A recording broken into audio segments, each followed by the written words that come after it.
All right, everyone, welcome to another episode of the TWiML AI podcast. I am, of course, your host, Sam Charrington, and today I'm joined by Sara Hooker. Sara is a director at Cohere and head of Cohere For AI, Cohere's research lab. Before we get going, be sure to take a moment to hit that subscribe button wherever you're listening to today's show. Sara, welcome back to the podcast. It is so lovely to be here. We were just reminiscing. It's been a while, so it's so lovely to be back. It's been a while, and I'm super excited to chat with you once again. We've done a little bit of the personal catching up, and we'll do some of the industry catching up as well. And we can maybe start with where you are now at Cohere. The last time we spoke, you were at Google. So tell us a little bit about what you're up to, what Cohere is up to. Yeah. Yeah, the last time we spoke, I was at Google Brain, which doesn't even exist anymore. So it's interesting. So it was it. I started.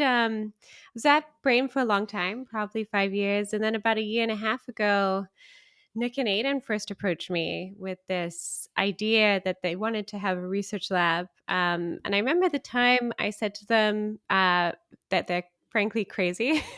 That's a lot of work to do to put together these research labs. But we were thinking about what would be ambitious and what would contribute a different type of research. And in my mind, I had always wanted to do more hybrid research. So have kind of traditional industry lab, but also have these open science initiatives. And so Mhm. Cohere for AI was really, when I joined Cohere a year and a half ago, the goal was to create a new type of research space. So working at the frontier of language models and scaling a lot of this infrastructure and engineering, but also creating these cross-institutional ties. So we're one of the few spaces where I think you have both the traditional industry lab, like a Google DeepMind or Microsoft Research, but you also have this open science initiative where we collaborate fairly broadly with researchers all over the world.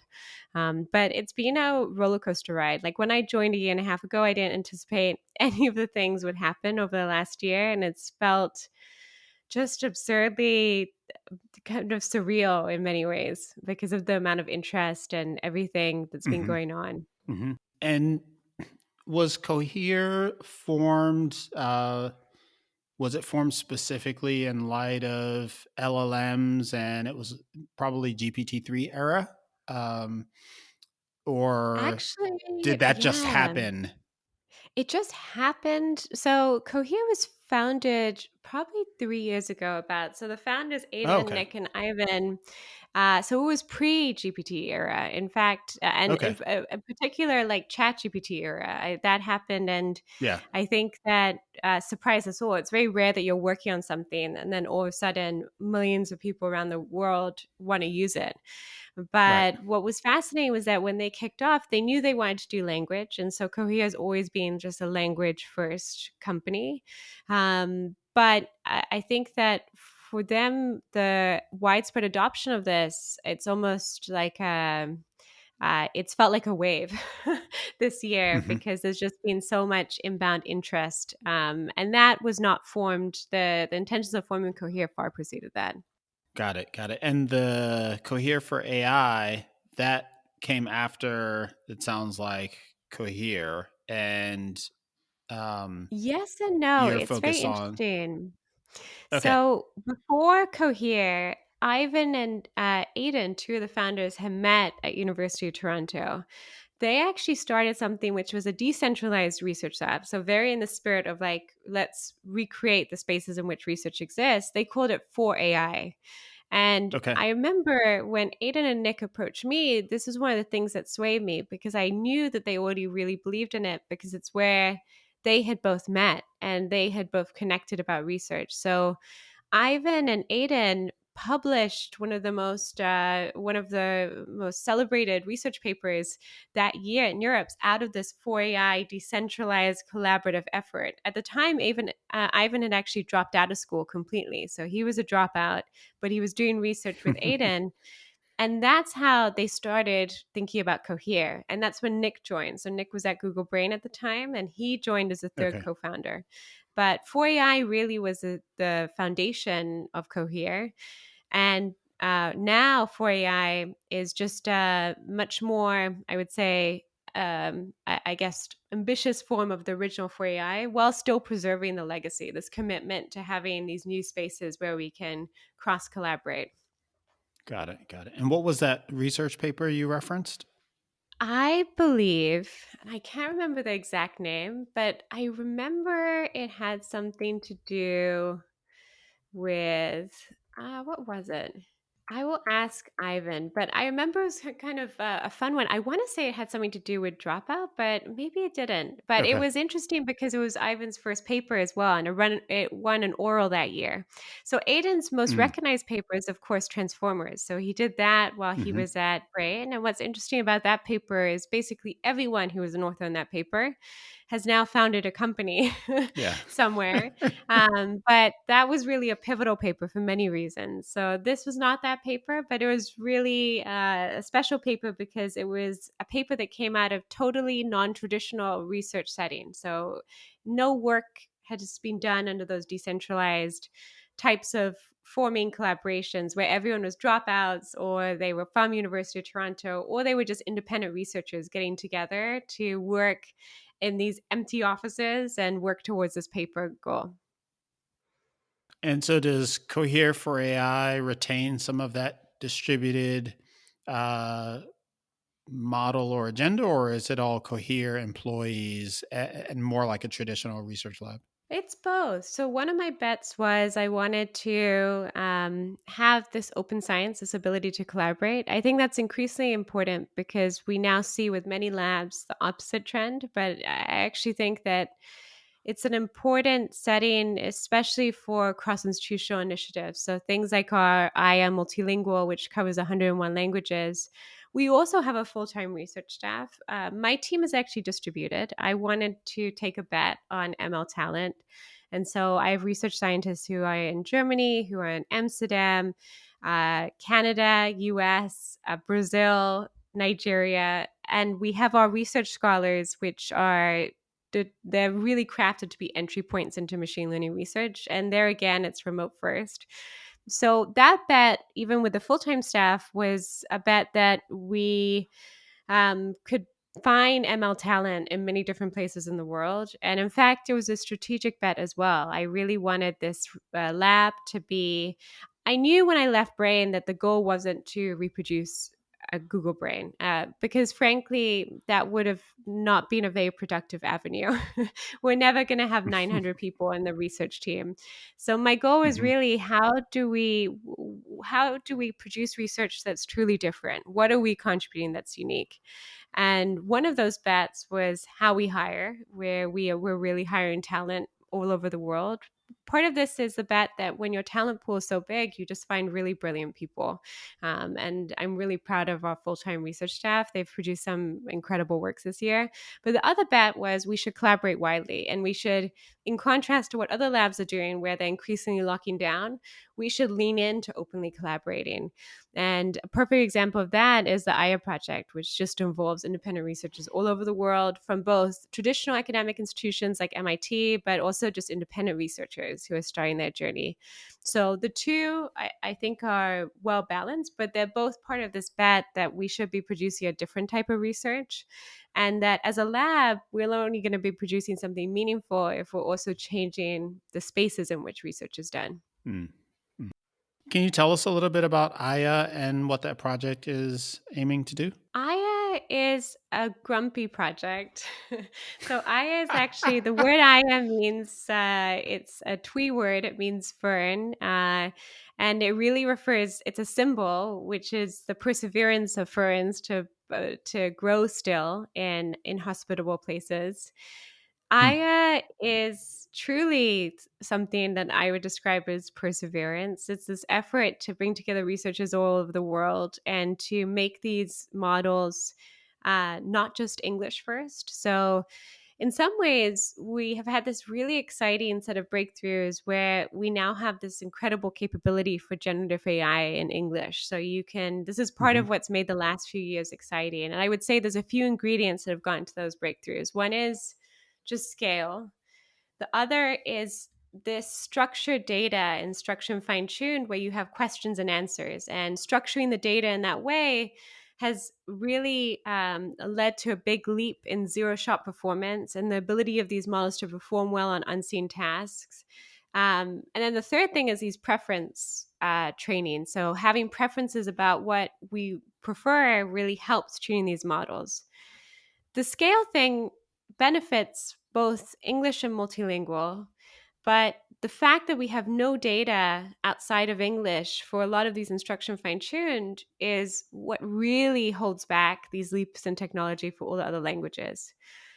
But it's also timely because one thing we get when we scale is that we require less data to see these gains in performance, that we can get away with smaller amounts of data. So it's actually the perfect time to think about how do we make this coverage exist for other languages, because we don't need much. We just need to focus on high quality contributions. So that's the Aya project. It's this bet that if we work with researchers all over the world and focus on these optimization techniques that work well for other languages, we're going to see these breakthroughs. So we're covering 101 languages. So it's going to be the biggest open source model that will be released for languages all over the world. Hmm. And it will be released next January. And it is a generative model, but it also is interesting. We're doing multilingual red teaming. So even red teaming, even safety is typically only done in English. So we're doing red teaming across multiple languages as well. It calls to mind the Big Science Project and Bloom. Is that a reasonable comparison, or how would you compare contrast those efforts? Yeah, I think Bloom is really special. It focused on pre training. So, pre training is also really important. We almost have multiple stages. So, we have these pre trained models on the internet. And even when we crawl the internet, there's been choices made that mean that really English is overrepresented. Hmm. So, Bloom was an effort to restructure that pre training data so you have better coverage. And their goal was 47 languages. Actually, our I would describe this effort as complementary. We're focusing on, let's say you have a pre-trained model. What can you do in this fine-tuning stage to really Ah. allow it to unlock a lot of that potential? We are focused on more languages, so 101, but we're Hmm. actually benchmarking, with Bloom, with other base models, because our goal really isn't. I would also say the spirit of our collaboration is the same way. We've really made this bet that it should be an open science initiative and it should involve Yeah. researchers from all over the world. It's really interesting because this is really hard as an initiative. So I remember when I talked to the big science organizers, they said it was great, but never again. Because you're having to also redesign. I know. But it's because you're having to also redesign the incentives of how people collaborate and Right. involve people from all over the world. And so one thing we've been thinking a lot about is how do you structure open science initiatives and what works when people are working with each other from very different institutions? And we've done some bets that are a bit different. Like, I think what with big science, they gathered all the researchers at the beginning. We instead made small teams. So we have 5 teams and they all work on different pieces, and Hmm. they're very tightly coordinated. So you get this. I always think with research, a lot of why people do research is this combination of you're very driven by the curiosity of the problem. You're also very driven by who you work with. And so we spend a lot of time Yeah. putting the teams together to make sure that that people found a lot of meaning, even who they were working with. But it's really interesting. I think a lot about this, what incentives need to exist to create new spaces for collaboration. Hmm. When you think about the goals of the project, the IA project, um, it sounds like a lot of curation, a lot of collaboration and communication challenges. Are there also kind of deep nitty gritty technical challenges that you're getting into there as well? Yes, because think about this. What are the main challenges for multilingual? One is how do you balance all these languages? So think of it like this: a model is this big ball of water. You kind of slosh it different directions to get coverage at different parts of the bottle. When you slosh it, you Hmm. kind of remove water from one piece. So the main question, the technical optimization question is firstly, how do you balance all these languages? What's the right ratio? But also, there's this really interesting data quality challenge because it's very fascinating. We've scaled models and we've also scaled data, but a lot of data is really poor quality, especially when you get outside of multilingual. One thing we Hmm. noticed early on is that what this is actually a wider crisis the whole field is facing, where all our traditional academic benchmarks are around these very discrete one word answers. It's like we measure performance based on the ability to correctly classify the sentiment of something. And that's because Right. for a lot of natural language processing, we spent decades on crafting very narrow measurements of success, and it was very task specific. But now we have these universal models, and actually, what we appear to like most are these fluid responses, longer completions, and just this is what we feel is most exciting and most interesting about these models, that they're able to engage in a way that feels very fluid. So Hmm. moving towards that requires an entirely different type of data, and also means that a lot of the existing instruction style data for multilingual just falls flat. It leads to too short a completion. So you'll see this if you look at even the existing open source models for multilingual, is that they'll generate very short completions. Our goal is, how can we get more longer completions and also weight the type of data correctly that is better. Also, data augmentation. Because we have such limited data, we have to be really clever and take bets with how do we augment the existing data. One is translation. Can we translate high quality English data sets across many languages? And is that a valuable strategy for augmenting?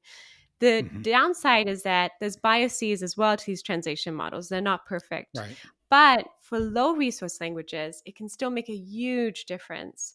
And so that combined with other augmentation strategies, we've quadrupled the size of the data set. So we've really focused on like data set augmentation.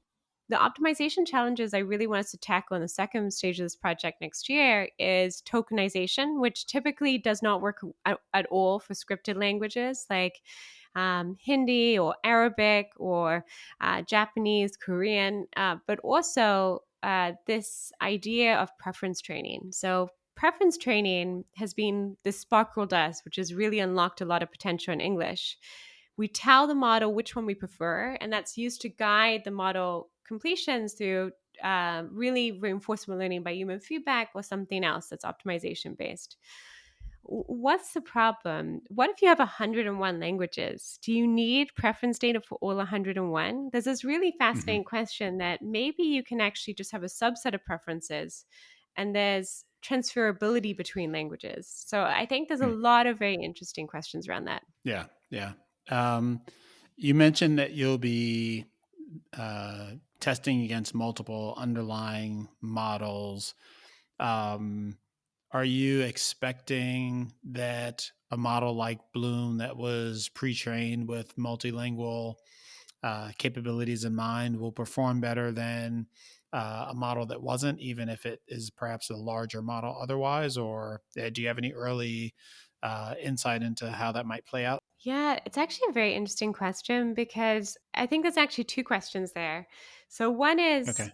how, when we pre-train, Bloom is actually a very large model. It's over 100 billion parameters. It's massive. At the time, it was Hmm. one of the biggest. It was also trained on 46 languages. I think there's an interesting question of, do we expect that to be, perform better than English only base, which was trained on maybe majority English, but is, equivalent in size? Almost certainly. There's a perhaps more interesting question, though, that let's say we take a smaller model. So, for example, MT5 is another model that's been released by Google. It's open source, so it's a valid base. We can play with that. MT5 only Hmm. goes up to 13 billion parameters, but it covers Hmm. 101 languages. Here's the Hmm. interesting question. Let's say you scale that. Is it, let's say that you have the 13 billion. Is it more valid to have a 100 billion plus model that's trained on fewer languages as a pre trained base? Or do you still want a smaller model which is trained on more. The main bottleneck for representing languages typically is that you need more capacity to represent them. It's called the curse of multilinguality, and it's really this curse is that the more languages you need, the more you need to scale. Otherwise, you cannibalize from some languages to represent the others. So Hmm. for me, your question is interesting because one thing we do want to explore is let's try a 52B and a 100B for fewer languages in pre-training and see how the scaling impacts it. Maybe it's okay to go with less languages as long as you scale up because the fine Hmm. tuning covers all the languages and you might still get a lot of value there. Yeah, it kind of speaks to the question that you asked, or mentioned that interested you previously, which is the transferability, right? If there's a high degree of transferability between languages in pre-training, then a larger model with trained on fewer languages should do better. Let me see if I well, I think I'm thinking about that the other way. Then, if there's a high degree of transferability, then it's not like you're dividing up your parameter space into, the number of, by the number of languages. You're All of the languages are kind of contributing, linearly or proportionally to the model's overall performance because there's that high degree of transferability. So that's typically why we train on all these languages at the same time. So that's why Hmm. people often the whole push towards joint training on languages rather than fine tuning on one language at a time is that there's benefits, especially for low resource. What typically is observed is that joint training really helps the low resource. You cannibalize a little bit from the high resource, like the English, but you're giving it to the low resource because of that learning of general semantic structures that are shared across languages. And so there is this really interesting question of how we're kind of artificially split between pre-training now and instruction fine-tuning. How does the number of Hmm. languages in the pre-training dynamic influence this transferability that we're seeing in this fine-tuning stage? So I think this will also help answer that. We're actually going to be releasing two papers, one for the model and then one for the data set as well, because the data set is another part of this initiative, like how we're going to have a very skewed data set when we collect, because in many ways the data set reflects who's participating and who's in the IA project. So there's this really interesting dynamic as well, where how do you deal with skewed data and how do we deal with all Yeah. these imbalances in our training data? And is the model currently training, or is it? Are you pre the training process or post the training process? We have been training a few models. We're using the MT5 as the base, so 13 billion. Okay. I think we're really happy with the model. I think now we're aiming to set a new standard for the wider ecosystem, and so we're probably going to scale it to 52B. But already we're seeing huge improvements in just the generative quality for all the languages. So I think that's partly why we're going to be releasing all these soon, just so people can start to build on it. But we already see much longer completions, much more fluid representations, and we've just increased language coverage a lot. So moving to 101 languages, it just means that there's much better coverage versus the existing open source models. So I would say Bloom, for example, or Bloom Z only represents 47. Nice. How much of the oh, never mind. You're not doing pre-training, so the operational scaling is less an issue for you than, for example, Bloom or that, yeah, pre-training effort. Is that fair, or Yeah, is instruction pre-training tuning? is no, the efficiency load is different. So pre-training Yeah. would require just far more volume of data. So your training time is longer, particularly at the scale that Bloom was, which was above 100 billion. We're doing instruction fine tuning, which means that we can iterate and experiment with a few different combinations. We're still doing sizable models. These are multi device model once you get to the 13B stage. So it takes quite a long time for each experiment. But pre-training is really the painful part about a lot of these computational Yeah. processes. So we can experiment and try quite a few different combinations more easily. Got it. Got it. Got it.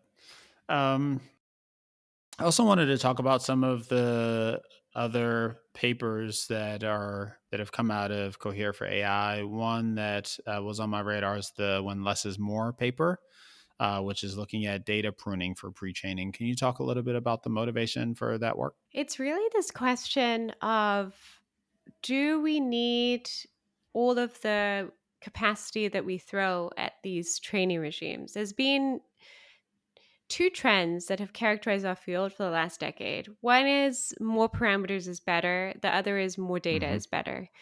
And Hmm. they've been really frustrating trends in a way because they're so painfully simple. We're researchers, but we just throw more data at the problem or we throw more parameters at the problem. And Hmm. so this is really asking that question of why do we need so much data and what do we get with the data?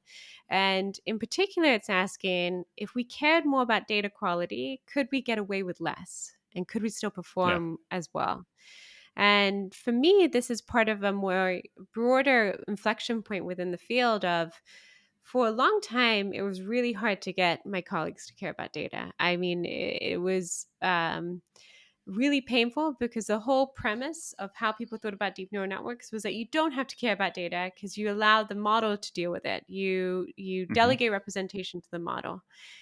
I think now we're at this point where, in fact, yes, you can do that, but it's incredibly costly because you pay for it in terms of number of parameters.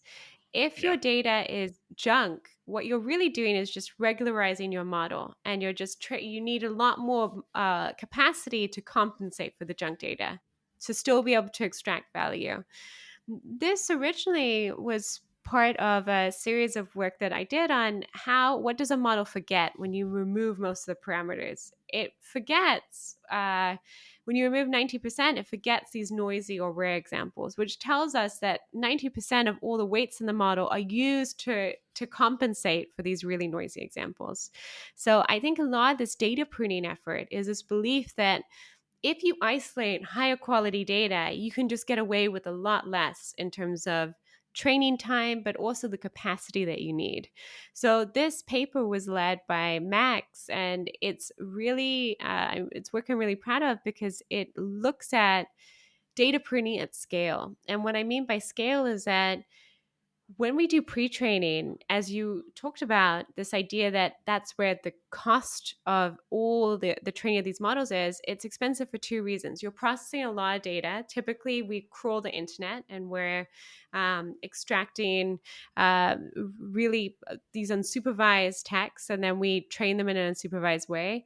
But also, because the amount of data is so huge, you barely get through an epoch of data. So this is why in the NLP world, people often talk about one epoch of training as like the Hmm. standard, which is so fascinating. That's why people talk about we're running out of data, because it's based on this Yeah. assumption that we're only ever going to train on something once. Whereas computer vision is Hmm. totally the opposite. People train on it for 90 epochs, which means they see the same data point 90 times. So I think Hmm. it's really interesting. But here, this question is, well, do we need to train on everything? And if we train on less, we can probably do more epochs. We can see it more times, which is really interesting. What we show is you can get away with a lot less. So Yeah. we show that with 30%, you can still achieve equivalent performance, which is remarkable. But what we also show is it matters how you select for this high quality data. We benchmark three different techniques of different computational intensity. Because remember, here, computational efficiency is essential since you're trying to score the internet. You're trying to determine what is good quality over the entire internet. And that's Hmm. fun because what we find out is that simple methods for scoring what's good are far better than very expensive methods. And so this tells us that, firstly, it's kind of puzzling why, but secondly, that even very cheap signal about what's good can be a viable path for data pruning. And so people should use it as a first step. And did you present original methodologies for doing the pruning, or were you comparing existing techniques for that data curation? We compared three techniques. So one was, in many ways, the simplest. It's just perplexity. So perplexity is just Hmm. generated every time a model is something's put through a model. So this is almost the crudest model signal you could possibly have. And the second one was much more expensive. So it's it's L2 norm. So it's called EL2N. It was proposed at a different setting. It was proposed as a pruning metric. So for understanding what weights are important. So not within the data space, within the weight space. But it requires quite a lot of computationally expensive calculations. You need to see how the gradient norm changes over various checkpoints. So you have to kind of take snapshots across model training. The third Hmm. one, and for that one, you have to do it. I believe the suggested one was over 15 model training. So you have to have 15 separate models that have been trained independently. And then you take this computation of like, how much does the gradient norm change?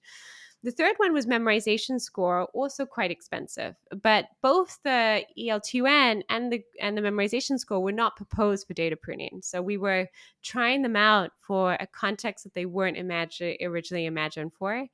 And then we compared that with perhaps the grumpiest baseline. Does this outperform a random selection? And so, really, there, what we're asking is a good method should at least be better than randomly choosing what data to keep.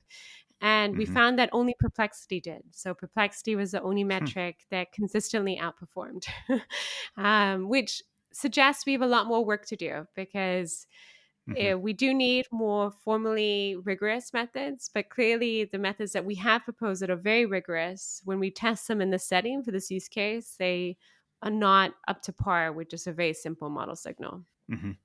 Do you do you have any intuition around what the what may emerge in terms of kind of the next step, the next improvement in data selection method? Maybe I'll share how I see this direction in terms of what I think is really the big picture view of this. One Hmm. of the reasons I'm attracted to data pruning is that in some ways, there's a very key underlying question, which is we seem to have the least efficient way for training these models right now. We show all the examples to the models the same amount of times, whether that's 1 or 90 times, but Hmm. we're no matter how difficult or how simple the data point is, it's just presented to the model.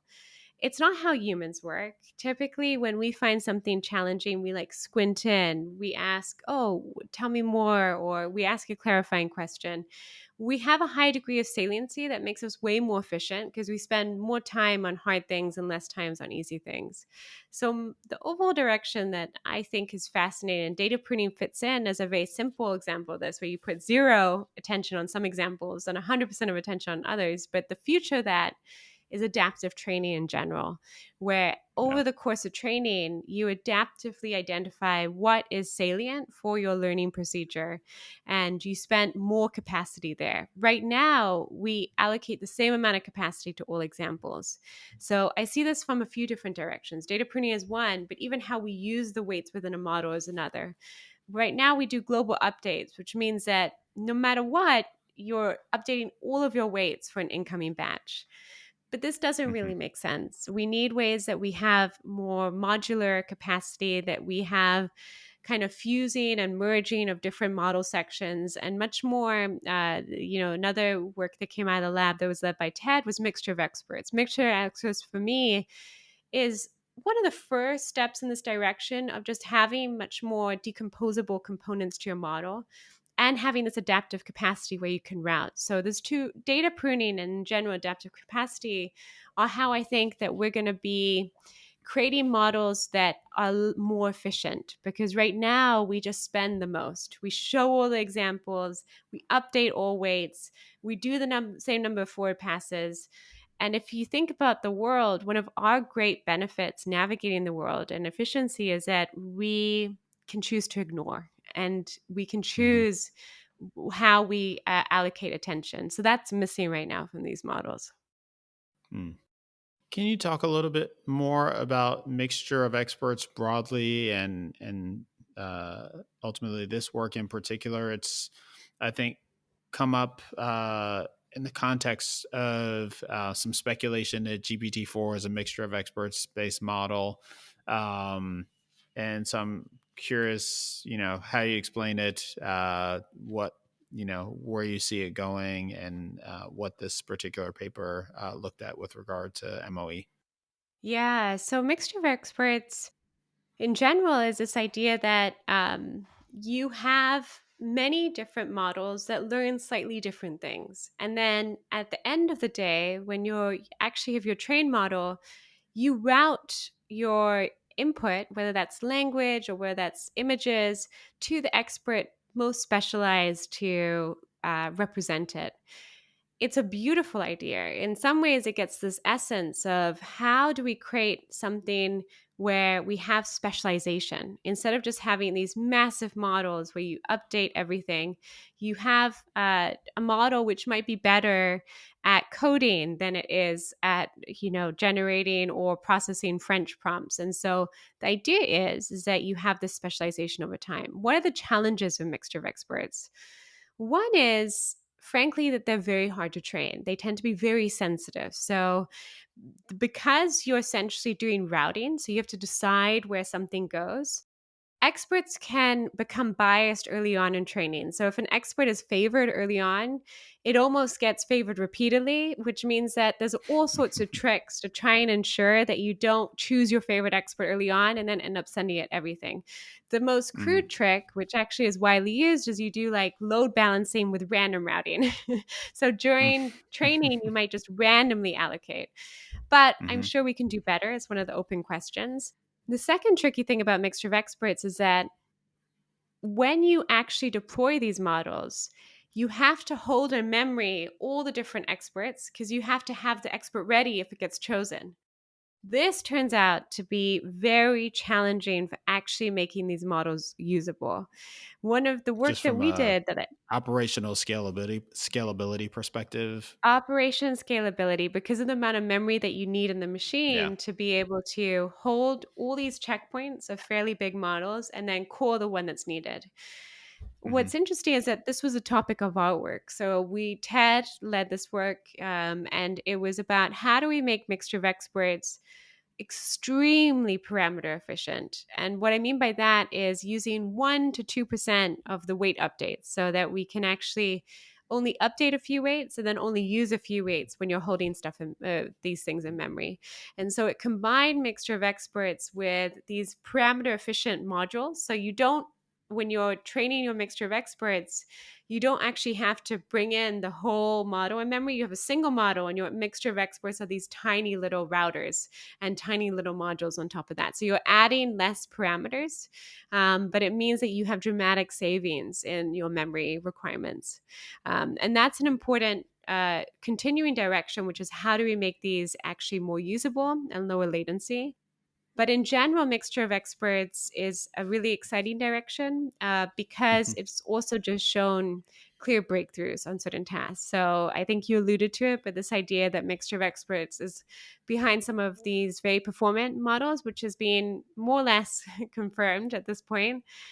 Mm-hmm. It's, of course, showing huge promise. The tricky thing is the optimization, which takes a lot of effort, as well as the deployment. So there's also a reason why GPT-4 is considered extremely high latency by Mm-hmm. those who use it. It takes a long time. And I don't know the details of how it's currently productionized, but I'm guessing part of the issue with the high latency is this model choice structure. Mm. Uh, when these GPT-4 kind of speculation came out, it was suggested that, almost like the fact that OpenAI had to use or ultimately use MOE for GPT-4 was kind of a indication that the scaling laws were petering out, right? They couldn't train a bigger model, like a kind of bigger monolithic model. They had to do these eight experts. Um, do you, but in contrast, you express excitement about MOE and what it was able to produce. Do you buy into that idea that it is I don't know, a cop out in a sense. There's no denying that one of the reasons that people gravitate towards MOEs is this idea that it reduces the effective number of flops. So what are flops? It Hmm. means that the bigger you go, the more flops that you have. These are these matrix multiplies, floating point operations. And when you have MOE, because you don't go deep, essentially you're going massively wide. Like you have just many models you can choose from. Your individual models can be big, but they're not extremely big. And instead, you're Yeah. focusing on the routing as the magic. So you reduce your flops. That almost certainly is a practical constraint because you can essentially have way more compute. Um, it- but your latency or your necessary energy at serving time is much lower because you're not using all of it. I think that's still one of the motivating factors behind MOE. If I were to talk about these two components, right? One is the effective compute, this minimizing flops.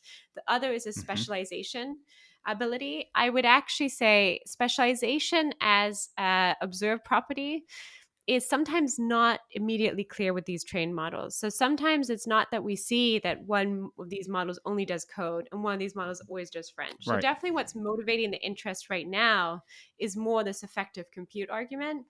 What motivates a lot of people in their general interest in why this architecture is special is the idea if we do it better, because optimization is still very unknown with this type of architecture, we can get that specialization. But you are right that if it was feasible to train this a massive model instead, there would probably be more exploration in that direction. I don't think it means scaling laws are petering out. I just think it's very difficult to train models Hmm. of that size while still preserving training dynamics. The main issue when you go with a single huge model is that training is frequently derailed. You have loss spikes. It is extremely difficult, and the people who know how to manage that optimization process are just very it's this very small group of people. Whereas if you do MOE, it's sensitive its own ways. How do you route? Do you have balanced MOEs? It's its own dark set of dark art, but it does Hmm. avoid some of the gradient saturation and instability that seems to happen in these much bigger models. Mm. Mm. You addressed a point that I wanted to raise with regard to your initial description of MOE as like these semantically significant experts in some kind of hierarchical arrangement or a parallel arrangement, and that's often not the case. Not the way they're practically implemented. My impression of the GPT-4 stuff is that the data partitioning that was used to train the experts was rather, it was fairly naive. Like it wasn't uh, there wasn't any attempt to do that. It was kind of just splitting up the data and training the um, each of those experts. Where am I going with this question? I guess several. I have several questions that I'm trying to get. One is, are the experts in the in an MOE type of model, are they trained independently, or are they trained kind of end to end with the multiplexer thing being part of the what's learned in the process? Maybe we'll just start there. Yeah, so typically, they're trained together. So you want to learn the routing. The routing is the magic of these mixture of experts. Yeah. So, but there's a lot of tricks beyond that to stabilize your routing. One is that you could have different learning rates for different experts. So you kind of try and stabilize it by making sure experts get updated at different rates, and it kind of induces the experts to learn different things. But I also think there's the overall goal is typically to take these experts, learn them jointly, and try and induce specialization. I do think in this case, what's interesting is that we haven't observed much specialization. So this is Hmm. I don't know about the concrete aspects of GPT-4 because it wasn't published, Sure. but we do know from other papers that have published that it's very hard to induce the type of data specialization, especially if you use random shuffling, which is what tends to work the best. So, for most of Hmm. our models to date, random shuffling of data is hard to beat. And so, even with mixture of experts, we Okay. talked about the data partitioning being fairly naive. Even for published data papers on mixture of experts, typically the shuffling is preserved the same way it is done for other models. So, it will be randomly shuffled. And Okay. what that means is we see some differences in the ability of these models to specialize, but it feels still a bit cherry picked. So if you look at the papers, we actually explored this in our paper. We looked at the differences between if we showed the mixture of experts tokens versus if we showed embeddings. And the difference being is that if you show mixture of experts embeddings, it's much more of a heavy prior on what is the topic of the input. So we're kind of Hmm. imposing this a more heavy onus towards specialization. What we found Hmm. is this actually hurt performance. It wasn't as competitive of just showing the Hmm. tokens. And so sometimes efforts to induce specialization result in worse performance, which you're right to point out. It's very interesting. It does seem like the driving factor right now for why people love these models is not the inherent goal of why these models were first designed. And I still think that is partly due to the opaqueness of what optimization works for this type of model. So I'm optimistic that we will see better recipes to induce specialization. And as someone who cares a lot about adaptive computation and the goals of it, I still think of a mixture of experts as this really interesting direction. But why do people use it widely now? It's more for this energy conservation reason, which is that you'll just gain. It's a very clever technique to scale across rather than scale deep. Hmm. And that has resulted in really nice gains in performance. And so a lot of people gravitate towards it for that. Got it. Got it. Awesome. I also wanted to ask you about the Grand Illusion paper, which Oh, looks yeah. at portability, like framework types of issues, right? Uh, Yeah. did that grow? What was this investigating a pain point that emerged in other projects? No, this was this project started because I wrote the hardware lottery a few years ago. And the hardware lottery is really this paper, which is a grumpy paper, and it's saying we're very locked into the tools that we have. Yeah. And it says basically like the tools that we have dictate so much of like what ideas are possible and really the ideas that we end up pursuing. A perfect example is that GPUs really unlocked deep neural networks. Like if you think back to 2012 and why convolutional networks were basically adopted overnight, it was because GPUs over the 2000s have been very intentionally slowly repurposed from video games to work with convolutional neural networks. And that was the trick. Hmm. It allowed for much deeper networks, which turned out to be the crucial ingredient that was missing, even though for decades the researchers working on deep neural networks have been marginalized. And in fact, I think it's one of the most interesting examples of tooling playing a deciding factor on when ideas are recognized. That was a paper which for me had come from this place of trying to understand even some of my own ideas and their incompatibility with hardware. For example, sparsity is a very widely used compression idea, but it's widely used in research forums because it achieves the best levels of compression. It doesn't play well with GPUs. There's no gains because our whole computer science and hardware field has been built around the idea of matrices, that all your inputs are going Hmm. to be in a structured form. So this idea of an unstructured form where you have some things that are sparse and some things that are not, it results in really not any game because it still has to be put into a matrix for the hardware to recognize it.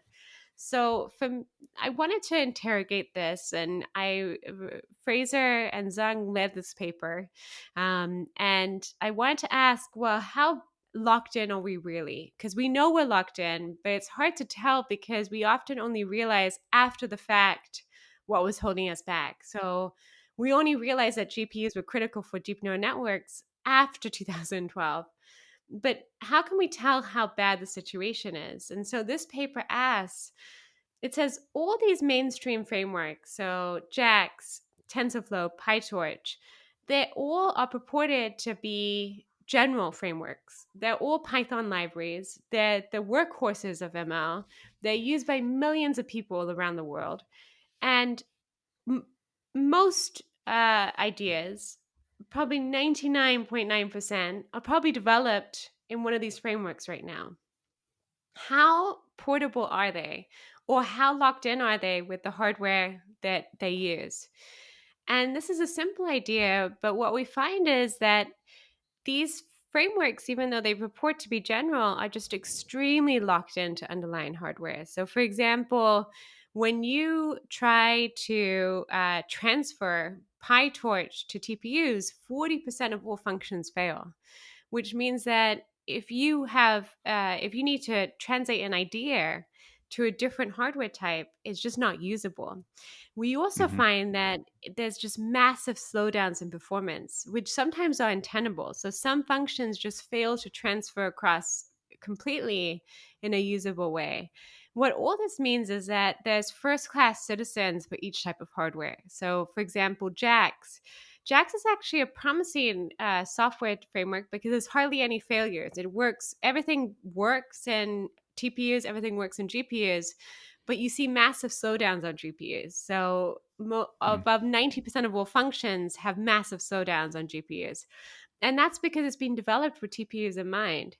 So what the big picture of this is, I think that we really don't have a sense of how our field is narrowing. It's happening with software. It's also happening with architectures. We have everything basically now is built on transformers.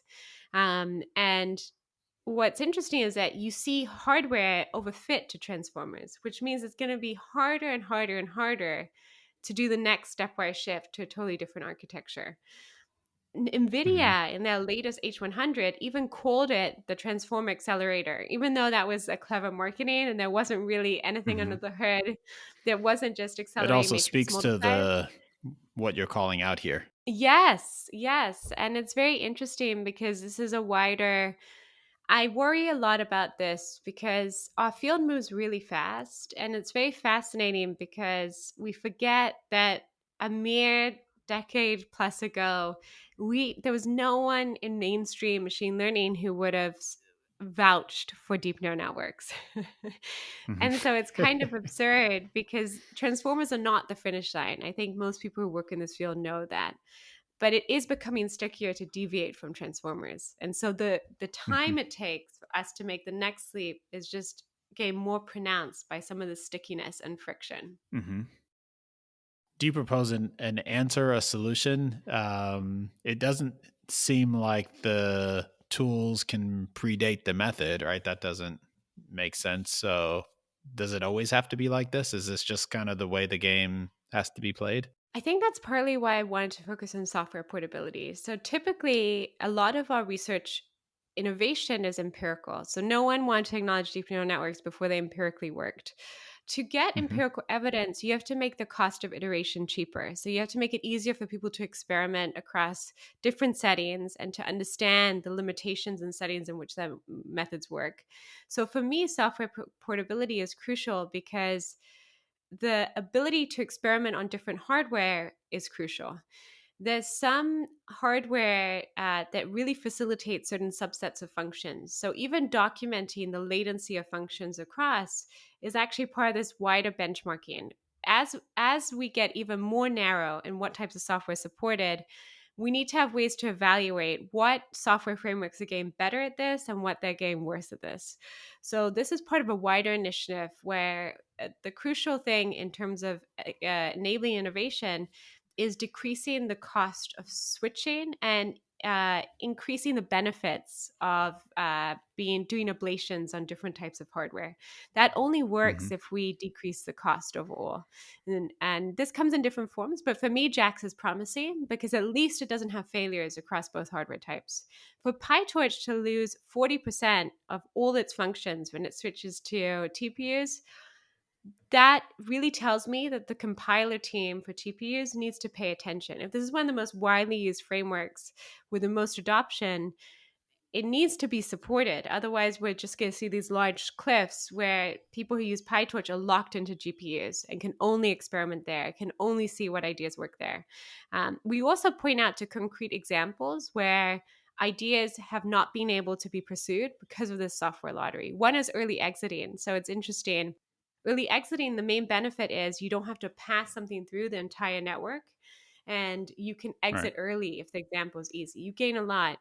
It doesn't work at all with TensorFlow. Why? Because you Hmm. have the initialization of the graph at the beginning. This is Mhm. a graph style software program.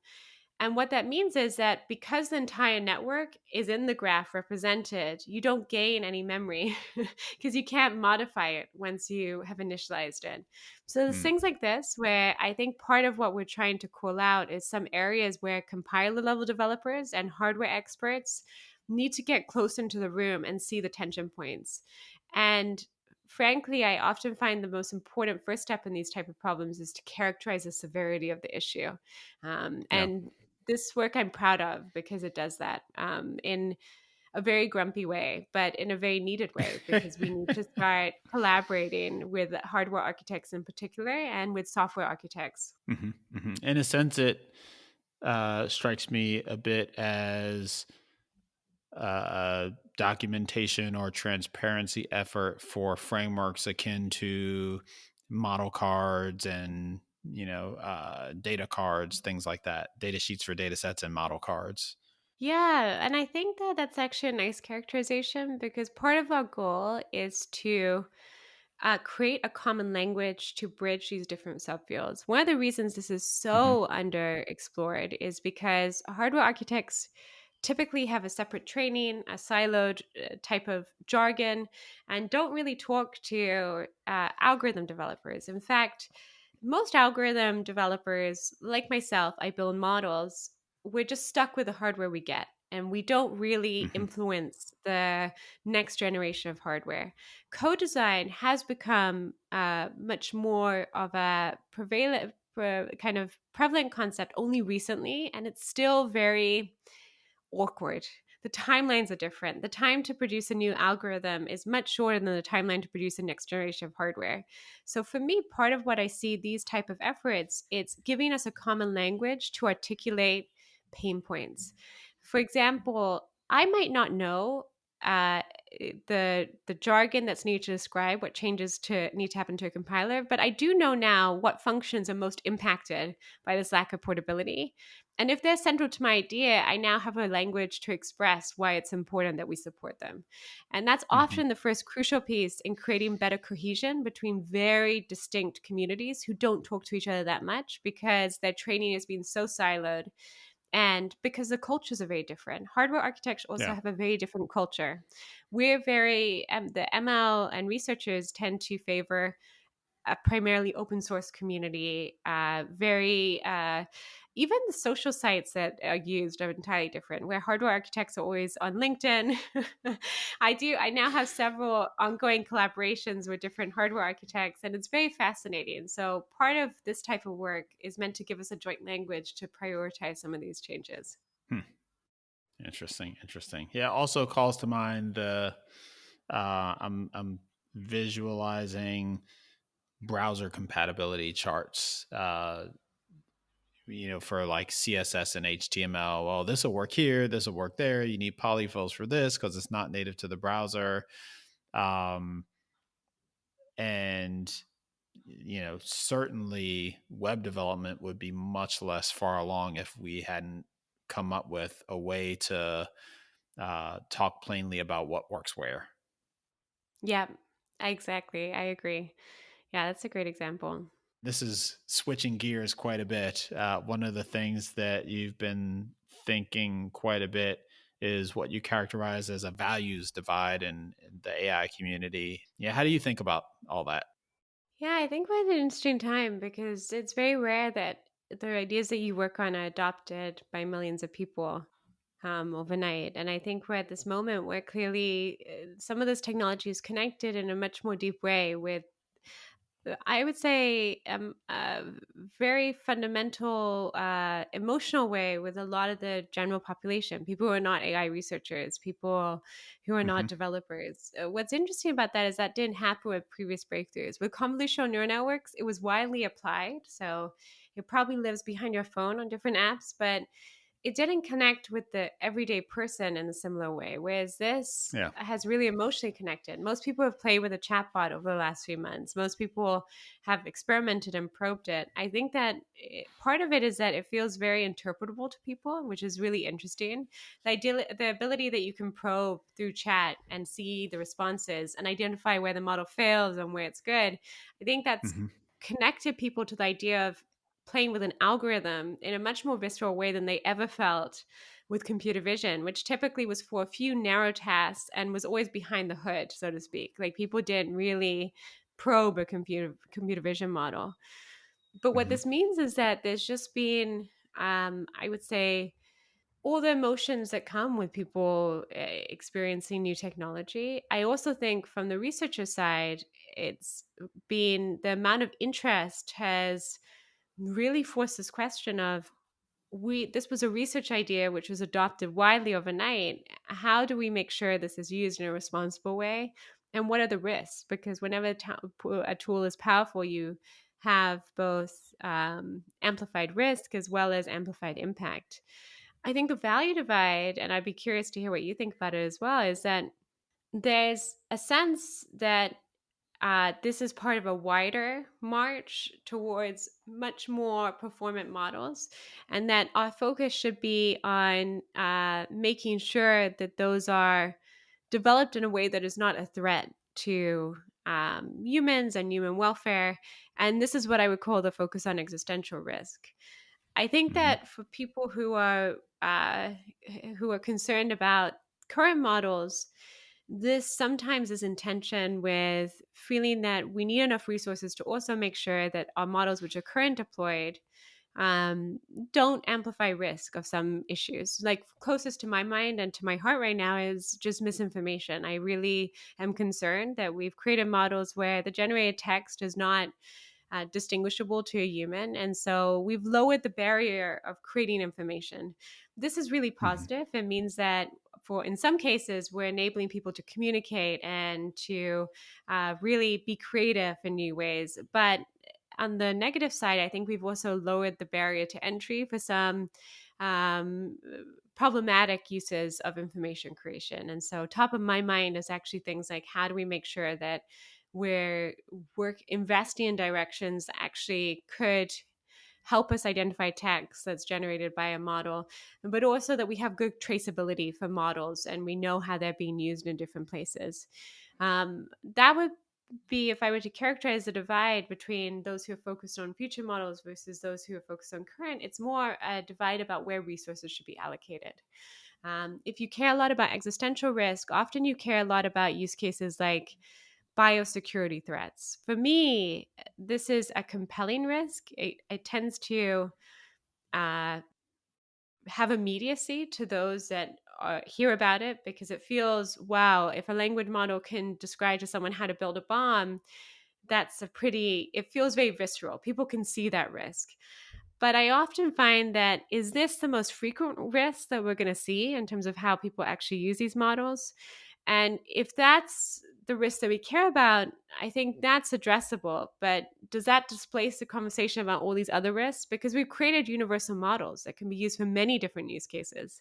And sometimes I think there's certain use cases that occupy a lot of the discussion and kind of displace some of these more important or equally important conversations about how do we make sure that these are representative? How do we make sure they cover languages outside of English? How do we make sure Hmm. that we have these protocols in place to really isolate bad actors? Yeah, I don't know. What do you think? I guess I tend to think that like it all has its place. I'm glad that somebody's thinking about biorisk. I'm glad that somebody's thinking about broad AI safety concerns, and I don't. I think there's too small a set of resources going to thinking about safety broadly, but I don't necessarily see that the pie is being split in such a way that, you know, there's a vast amount of money going to, or resources going to existential risk questions as opposed to kind of short-term alignment issues around LLMs. It often strikes me that, like, these are two kind of poles that are talking past one another, and I tend to think that, hey, if you're, really concerned about bio alignment risk, go do your thing. If you're really concerned about the language thing, go do your thing. I don't think it has to be, everyone who cares about AI needs to think about it in a particular way. I think that there's definitely something to risk diversification. I always say when you have a portfolio of research ideas, it's important that you don't have a bunch of researchers working on the same direction to the problem. In general, like history has shown that the more diverse your approach is, the more interesting the outcomes. I think that uh, definitely, from my perspective, it's important to have researchers who are working on different aspects. When you talk to a lot of people who are working on existential risk, in practice, what they end up doing is a bit closer to working on current threat models, which is really interesting when you kind of look at what research is actually produced. My main Hmm. goal right now is actually getting everyone into the same forums because I think that often we've invented new language for some things that are used in the different communities, but are really the same thing. Like mechanistic interpretability is a perfect example. Hmm. Why have we recast interpretability as mechanistic interpretability? But depending on if you're interested in existential risk versus if you've been working on response by AI, you'll call something mechanistic interpretability versus interpretability. So I think part Hmm. of my goal is to anchor these to a similar forum and start these conversations. But there is no doubt in my mind that it has skewed for the general public, not, I think, for someone that's talking to researchers every day, which I think you do. But for the general public, I do think that the framing of existential risk um, is gripping. And case studies like biosecurity tend to feel intuitive to a lot of people and maybe more immediate than some things like I think that we tend to weight problems which feel like they impact us. And so the focus on multilingual has been secondary to a lot of labs where where these models have been created, which have been primarily in English speaking and Western countries and China, where there's Chinese specific models. Um, Hmm. but part of that is that we tend to weight what we feel impacts us. And so I do think some of this focus on narrow use cases like biosecurity is also it doesn't really speak to all the ways in which these models will be used across the world. And so that I Sure, think has to be sure. balanced.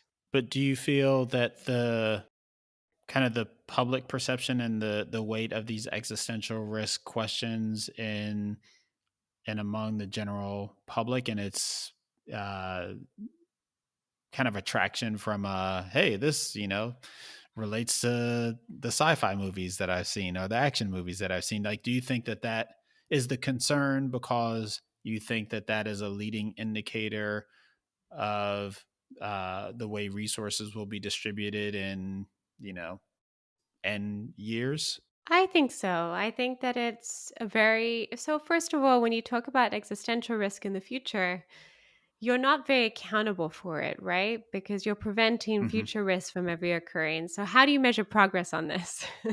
So, I think I actually prefer I think that the researchers who've articulated a certain risk, like biothreat, and are anchoring it on how, what's the capability for this threat, that makes more sense to me. But a lot of the discussion of risk has been a bit decoupled. It's been about this future risk, this future generation models that's much more powerful. And for me, that's hard because it doesn't really give us a way in which to measure progress. How do we know if we're mitigating that risk? How do we know if we're improving that risk? When you come down to it, often the first step involves the current brittleness of our systems and but framing it in terms of existential threat, there's no doubt that it's anxiety inducing for the general public, which I think we see and how people have reacted and viscerally connected with it. For me, my role as a researcher is to have technically grounded conversations about how our Yeah. models are used, how they're failing, and how they're succeeding. So for me, I much prefer a conversation in which we're anchored to discussions of the risks that we see every day, because that is ultimately where our models are failing today. I also wouldn't be really giving the full pitch if I didn't say our field is moving very fast. But it's a less precise conversation for me when I'm imagining a future model rather than anchoring to the capabilities of our current models. And I Mhm. think, given our current models, there's very pressing current risks. These models are being used all over the world. And that sometimes gets displaced when you think about very narrow use cases. Sometimes the conversations feel like, oh, well, you shouldn't work on this thing that you're passionate about because it's not important, from one side or the other.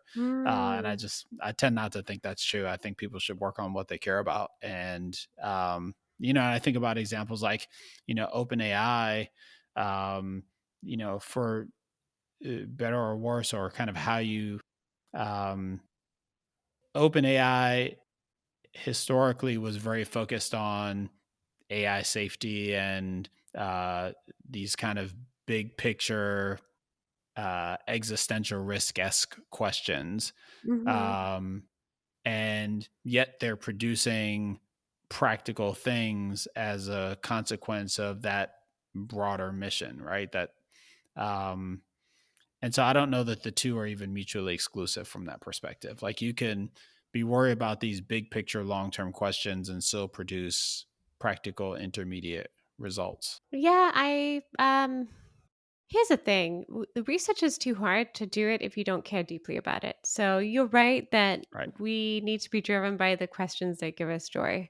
I also think you're right that typically you can't identify what research directions are promising. And so, if research has cared deeply about some specific types of risks, it's good that in general there's much more recognition for the risks that these models can have and for the role that we should all play in safeguarding the responsible use of these models.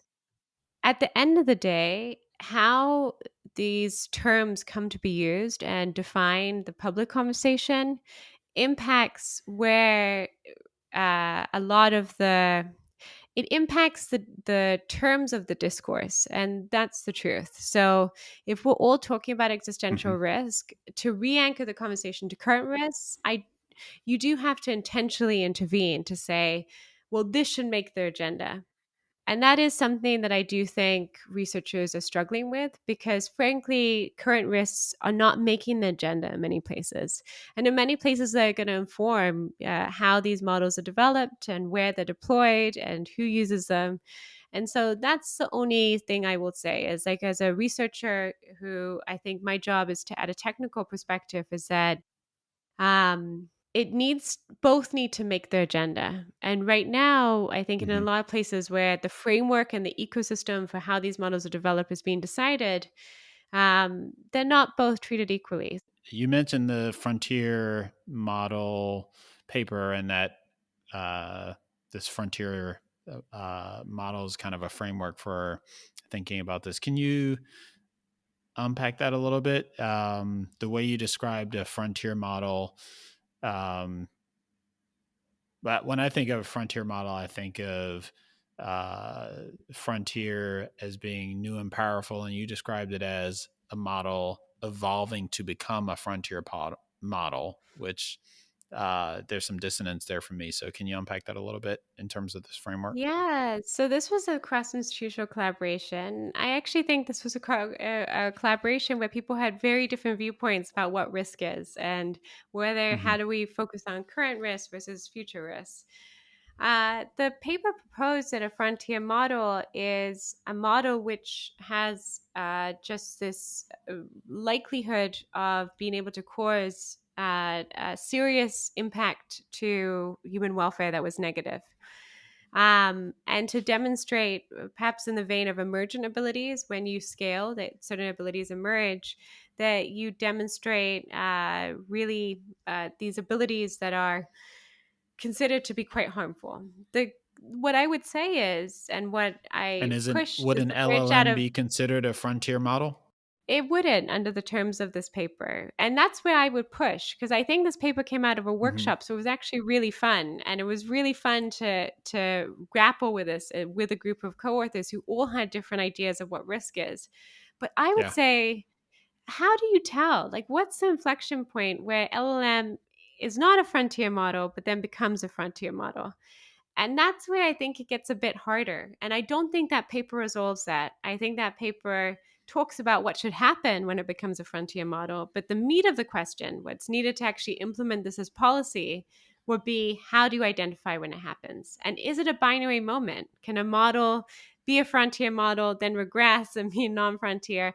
As soon as you start thinking about the nuances, you realize that this is actually a very difficult idea and practice to implement, because we don't have standard ways of evaluating. And what do we evaluate for when it's a universal model, when we expect it to do everything? Let's say that you're highly performant in one skill, which might lead to risk. Does that mean that it's a frontier model? And if we only care about one attribute, what is it? Is it biosecurity? Well, if I know that I'm going to be evaluated as a frontier model on just biosecurity, I'll just make sure my model doesn't produce any recommendations for biosecurity. But Hmm. remember, these models are like that water bottle. Like, when you slosh it to one side to solve one thing, you're taking away from another. So for Yeah. me, that's the crux of this question. And when you talk about that in that level of detail, you're kind of back to current risk. If we can't even measure current risk appropriately, how are we measuring this transition inflection point to frontier AI?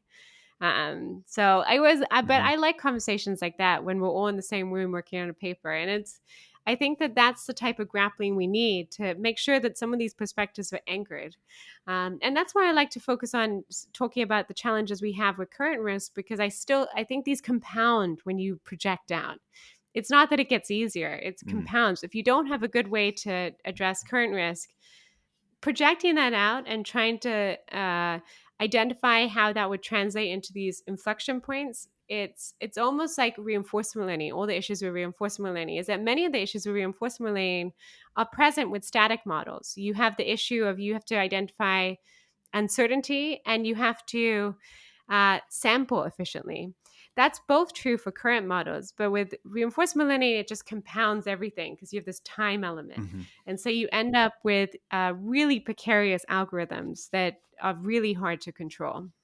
Do you have a sense for, when you think about the existential risk community slash conversation slash, direction, however you want to characterize that? The bio risk is kind of interesting because it's, a lot of the existential risk conversation that I hear about is projecting far forward. Well, I get they might argue that it's not as far as I might think, but they're projecting to like sentience, and the kind of the crux of the issue is sentient AI. Whereas bio risk, infrastructure risk, all these other things, um, they're, maybe not the near term that you're looking at, but they're, um, more near term than they don't presuppose, some leap to sentience. Do you think of that existential risk community as kind of a monolith? Anyone who thinks that, and is worried about AI kind of being, uh, dangerous on a large scale, or do you recognize kind of differences in both focus and time horizon of, folks on that side of the conversation? Yeah, and to be honest, it's not that side versus this side. Like, I know a lot. I collaborate with a lot of Sure. existential risk collaborators, and in some ways, they're my colleagues. Right? We're all the same. Hmm. We're researchers, super smart people, interrogating what these models do and what their capabilities are. I would say I think there's actually a big, there's a variety of perspectives even within existential risk, mainly because it's so underspecified as a concept, right? What do you mean by Hmm. existential risk? What is a risk that's significant enough to be a threat to human life or, existence? What's the timeline? I mean, the more underspecified your problem is, the more easy it is to have many, many, many different approaches and formulations that fit within that specification. The same Hmm. way that I think that machine learning is it's specified in terms of a goal, but there's many, many approaches to machine learning. Probably even more concrete, AGI. This notion of AGI, what it means to different people. If you poll different people on Hmm. AGI, they'll all say something dramatically different, and Hmm. it's as much a value concept to people as it is a technical objective. And that, if I were to say, is probably my most grumpy, and I said it to my colleagues, and I think this is part of us all collaborating on this. But when you have something which can mean is very underspecified, it also means that it's